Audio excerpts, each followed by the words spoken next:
This is from Idris Shah's The Sufis. The Sufi belief is that the attraction of a Sufi teacher is essentially because of intuitive recognition. The reasons which the would-be Sufi gives are secondary, rationalization. One Sufi says, I knew the master was a great and good man before I met him, but only when he brought enlightenment to me did I realize his greatness and goodness to be of a far greater order, far beyond my initial capacity to understand.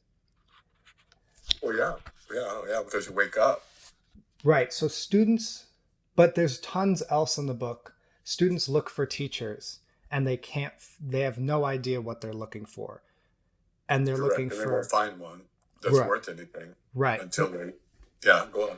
But then the contention here is that there is an initial capacity that they don't understand, the would be, to find it that's like attracted to a teacher.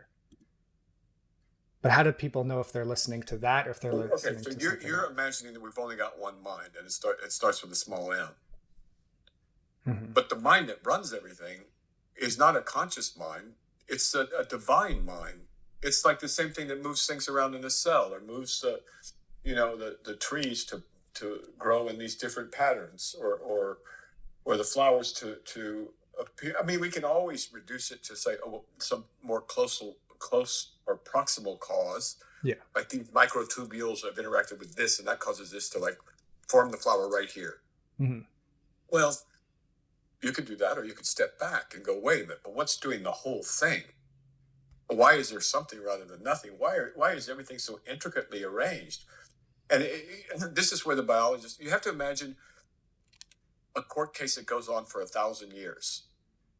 And in it, there are 10,000 lawyers.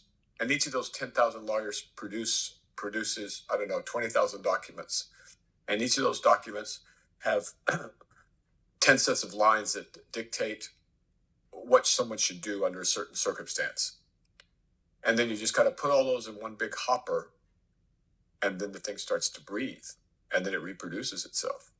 It's just like, people take it for granted because it's a commonplace, but it's actually incredibly miraculous. Just try and do it. Just try and understand one cell, not the brain, not the human, one cell.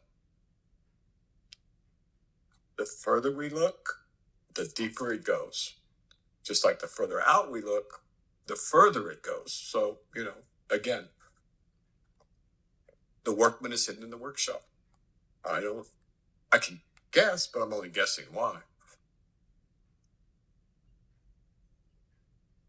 Studying the plays that other teams have played before they went to the Super Bowl. But when you're in the Super Bowl, it doesn't matter what you've read. It matters how hard you hit, how well you throw, how well you read the other team. So it's nothing that fantastic. It's just the way things are, and mundane things as well.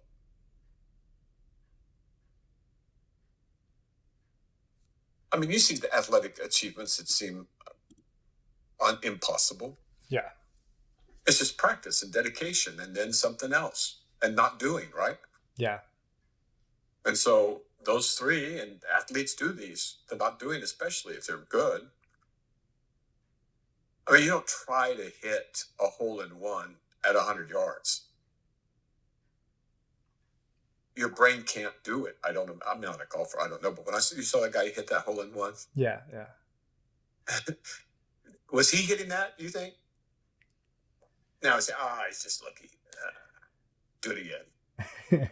But still, even then, there's too much to control. So the wise athlete just leaves it all alone, vacates his mind, and lets his body do the thinking for him, which it does expertly. Yeah. Much more expertly than his small end mind.